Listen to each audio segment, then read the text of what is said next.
안녕하세요. 얼마 전 미국에 온 30대 여자입니다. 계모인 시어머니 때문에 하마터면 미국에 혹 하나 달고 올 뻔했던 어처구니 없는 이야기를 해드릴게요. 남편과 저는 사내 커플이었습니다. 저는 원래 사내 연애에 대해 그다지 호의적인 편은 아니었어요. 사귀다 헤어지기라도 하면 제 인생에 큰 타격을 입힐 수도 있다고 생각했으니까요. 하지만 같은 부서에서 근무하던 남편과 자주 밥도 먹고 많은 시간을 함께 보내다 보니 자연스럽게 정이 들어버렸습니다. 그래도 둘이서 딴에는 비밀 연애를 한다고 조심했는데 어느 순간 주변 사람들이 다 눈치를 챘더라고요. 다행히 남편이나 저나 열심히 일을 해와서인지 싫은 소리는 듣지 않았습니다. 남편과 그렇게 1년 정도 사귀었을 무렵 저는 다른 회사로부터 스카웃 제의를 받았습니다. 평소에도 한 번쯤 일해보고 싶던 직장이라 이직을 하기로 결심했어요. 남편에게 이야기하니 남편은 당황한 눈치였습니다. 지금 생각해보니 그때 제가 가려던 회사가 대부분이 남자 직원들이라 그랬나 싶기도 하네요. 이직 이야기가 얼마 지나지 않아 남편은 자기 거라고 확실히 도장을 찍어야겠다며 결혼하자고 했습니다. 그렇게 결혼을 약속하고 회사를 옮겼어요. 결혼 이야기가 본격적으로 진행되면서 시댁에 인사를 드리러 가던 날이었습니다. 시댁은 서울에서 멀리 떨어지지 않은 곳에 있었기에 저희는 차를 가지고 가게 되었어요. 남편은 부담 갖지 말고 편하게 들으라며 마치 남 이야기하듯 자기 어린 시절 이야기를 시작했습니다. 남편이 5살이었을 때 불의의 사고로 친어머니가 돌아가셨다고 합니다. 그 당시 안정적인 직업이 없었던 시아버지께서는 남편을 외할머니에게 맡겼고 그렇게 10년 동안 남편을 한 번도 보러 오지 않으셨대요. 그러다 어느 날 재혼을 하게 되었다며 지금의 시어머니와 왔더랍니다. 그 이후로 시부모님과 함께 살기 시작했대요. 그리고 얼마 지나지 않아 두 분 사이에서 여동생이 태어났는데 그게 바로 제 시누이입니다. 그런 이유로 자기한테 나이 차이가 많이 나는 여동생이 있는 거라며 혹시 궁금해할까봐 말해주는 거라고 하더라고요. 평소에 성격이 밝고 가족들하고도 사이가 좋은 것 같아 보였기에 남편에게 그런 과거가 있는 줄은 상상도 못했습니다. 시댁에 도착하니 시부모님이 저희 둘을 반갑게 맞아주셨습니다. 신우는 어디 갔는지 안 보이더라고요. 저는 그저 속으로 어른들이 모인다니까 불편해서 어디 다른 데라도 갔나 보다 생각했어요. 얼마 안 있다가 식사부터 하자는 시어머니 말씀에 모두 식탁으로 모였는데 그때 2층에서 인기척이 들리더니 신우가 툴툴거리며 내려오더라고요. 신우는 진한 화장에 머리를 노랗게 염색하고 있었는데 그걸 보고는 요즘에는 학교에서는 학생이 저러고 다녀도 뭐라고 안 하나 그런 생각을 했습니다. 신우는 저를 힐끗 보더니 아는 체도 안 하고 밥만 먹기 시작했어요. 그러자 시어머니께선 당신이 보기에도 그 상황이 민망하셨는지 애가 원래 숫기가 없어서 그렇다며 신경 쓰지 말라고 하셨습니다. 시아버지께서는 말수가 많지 않으셨고 반면에 시어머니는 다정하신 분 같았습니다. 하지만 제가 집안의 속사정을 듣고 와서인지 시어머니가 남편보다는 신우를 훨씬 많이 챙기는 것 같았어요. 정확히 말하자면 시어머니께서 신우 눈치를 엄청 살피시더라고요. 뭐랄까, 절절매는 느낌이랄까요? 그 정도가 얼마나 심하던지 시어머니를 보고 있는 게 안쓰러울 지경이었습니다. 집으로 돌아오는 길에 어머님께서 딸 눈치를 너무 보시는 거 아니냐고 남편에게 물으니 한참을 망설이다가 편견 같은 거 가지면 안 된다며 충격적인 이야기를 해주더라고요. 그건 바로 신우가 학교에서 엄청난 말썽꾸러기였다는 거예요. 친구들을 너무 많이 괴롭히다 못해 학교 측에서 감당을 못하겠다며 차라리 전학을 가달라고 부탁해 올 정도로 문제아였다고 합니다. 신우는 나중에 필요하면 검정고시를 본다며 학교를 그대로 자퇴해 버렸다더군요. 그제서야 신우의 머리색도 그 진한 화장도 이해가 되더라고요. 시어머니는 신우가 어긋나지는 않을까 전전긍긍하며 눈치를 보고 있던 거였지요. 시간은 흘러 상견례 날이 되었습니다. 양가 어른들만 모시고 하려고 했는데 맛있는 거 먹는데 어떻게 신우만 쏙 빼고 먹냐는 시어머니의 말씀에 그럼 신우도 데리고 나오라 했습니다. 남편과 저희 가족이 한 10분 정도 먼저 도착해서 자리에 앉아 있었어요. 그리고 약속 시간을 살짝 지나 시부모님과 신우도 도착을 했습니다. 그리고 저는 저도 모르게 입 밖으로 한숨을 쉬고 말았습니다. 세상에 신우가 다 찢어진 청바지에 배꼽이 훤히 보이는 셔츠를 입고 왔더라고요. 시어머니는 당신이 빨래를 안 해서 이렇다며 미안하다 하시고 시아버지는 딴청만 피우고 계셨습니다. 남편도 민망한지 저에게 원래 저 정도는 아니라면 나지막히 미안하다 하더군요. 다행히 제가 이미 친정부모님께 남편 여동생에 대해서 이야기해놓은 바가 있어서인지 친정부모님은 요즘 애들이 개성이 강하다며 괜찮다고 하셨습니다.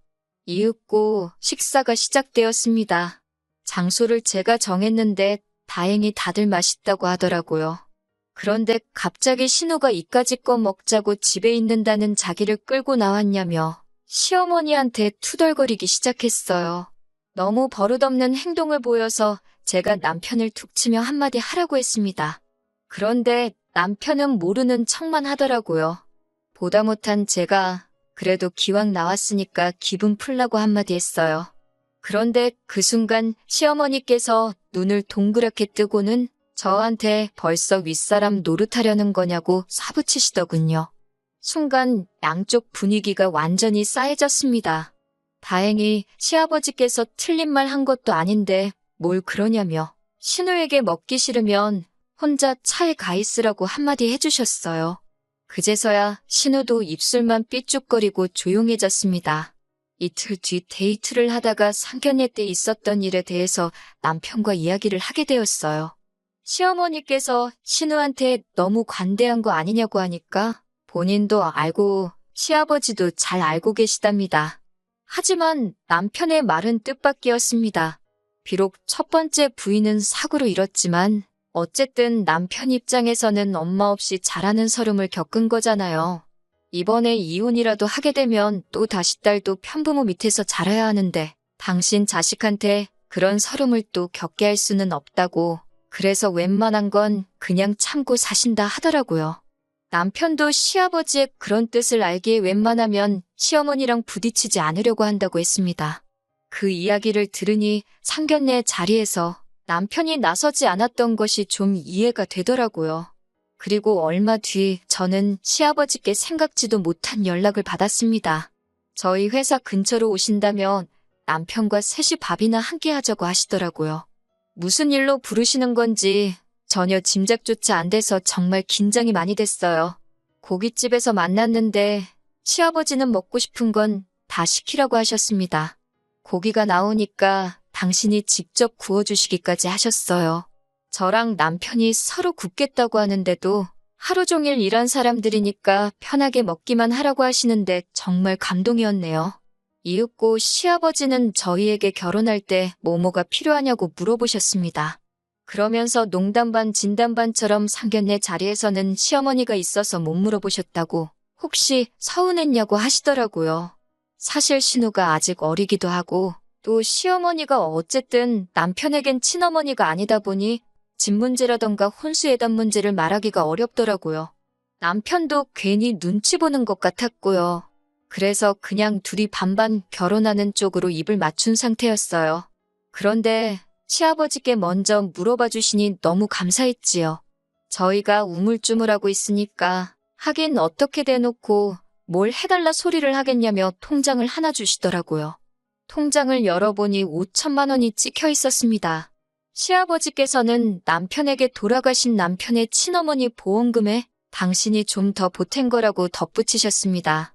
남편은 입을 꽉 깨물고 눈물을 삼키고 있었고 그 모습을 지켜보고 있자니 저도 저절로 눈물이 흘렀어요.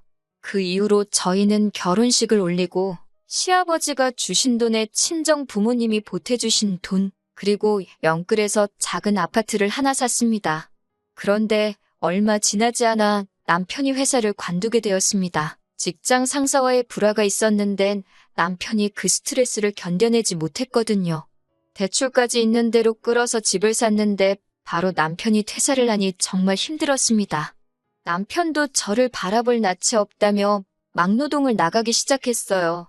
이직을 하기 위해서 20곳이 넘는 회사에 이력서를 넣고 면접을 보길 반복했지만 남편이 일하던 바닥이 워낙 인맥으로 끌어주는 곳이라 그런지 번번이 고배를 마셔야만 했습니다.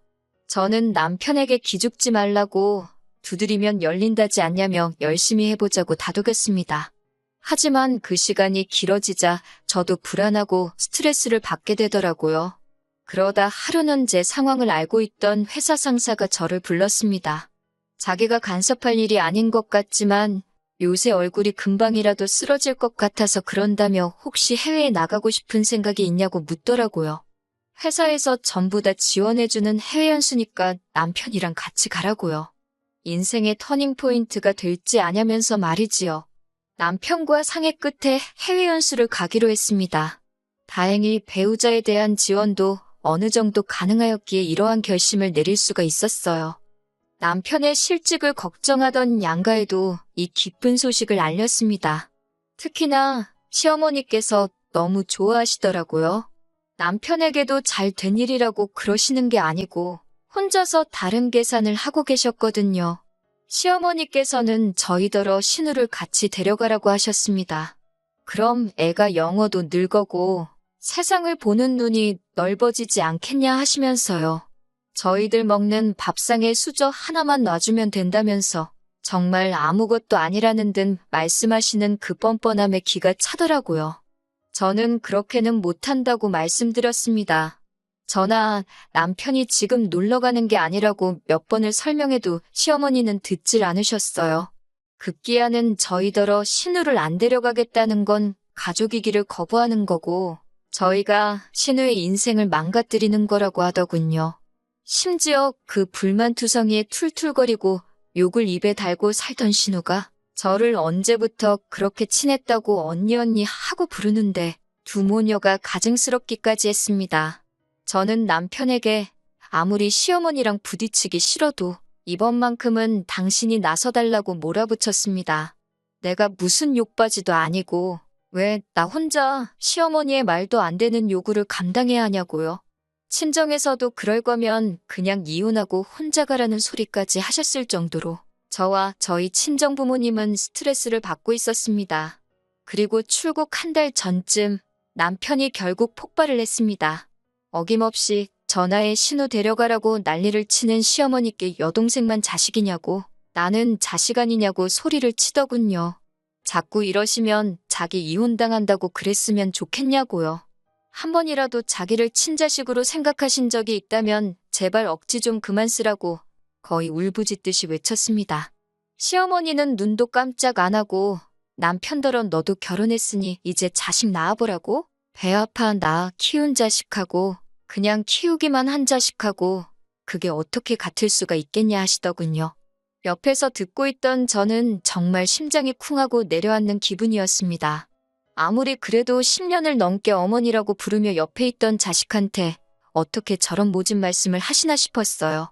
그날 이후로 한 일주일 동안 남편은 거의 술만 마셨습니다.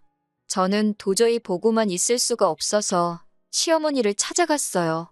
시댁에 가니 시어머니가 저를 개보듯 닭보듯 하시더군요. 잘못했다고 사과하려고 왔냐고 물으시길래 제가 뭘 잘못했냐고 받아쳤습니다. 시아버지는 저에게 그게 무슨 말버릇이냐며 오냐오냐 하니까 어른 무서운 줄 모르냐고 호통을 치셨어요. 문득 시아버지가 지금 이 상황을 정확히 알고 계신 건지 궁금했습니다. 저는 시아버지께 저랑 남편은 이제 이혼해야 할 것 같다고 말씀드렸어요.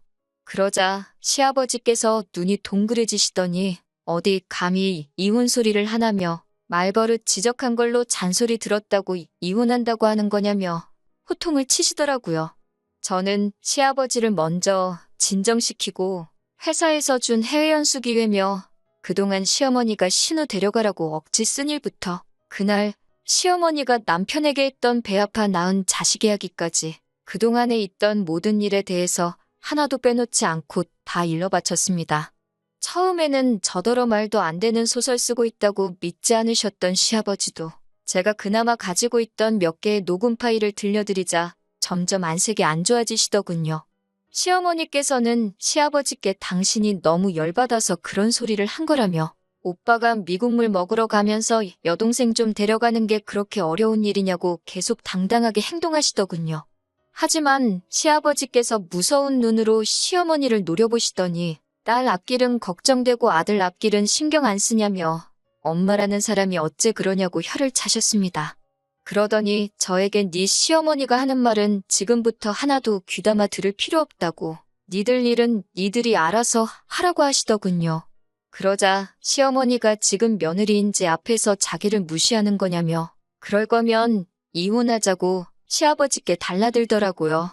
그러자 시아버지도 툭하면 이혼하자 소리 당신도 지겹다면 나가라고 그렇게 이혼해서 혼자 살고 싶으면 딸은 두고 혼자 나가라고 고함을 치셨습니다.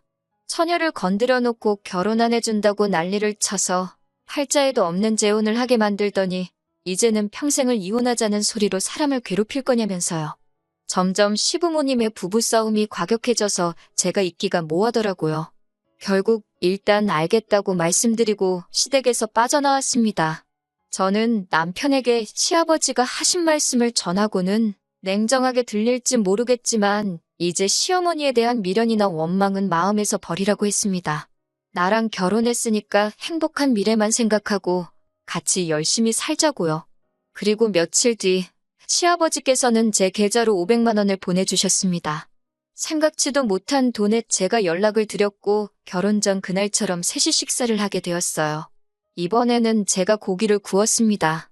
시아버지께 돈은 돌려드리고 싶다고 했더니 10년 동안 아들 공부에 하나 신경도 못 써준 못난 아비라면서 그래도 죽은 지 엄마를 닮았는지 똑똑하게 자라서 저처럼 좋은 여자를 만났다고 또 떨어져서 살게 되는 건 가슴 아픈 일이지만 미국 가서 한번 열심히 해보라고 하시더군요. 시어머니랑은 어쩌실 생각이냐고 물으니 아무리 그래도 애엄마인데 이혼이 쉽겠냐 하시면서 그래도 이번 일을 계기로 당분간은 찍소리는 못할 거라고 걱정 말라고 하시더군요. 저와 남편은 시아버지께 1년 금방 지나갈 테니 그동안 건강히 즐겁게 지내고 계셔달라고 했어요. 그리고 며칠 전 남편과 미국에 무사히 도착했네요. 여기 온 지 얼마 되진 않았지만 벌써 남편 표정도 밝아졌고 저도 마음이 많이 편해진 기분이에요. 1년 잘 살고 돌아가서 저희 이야기 또 들려드릴게요.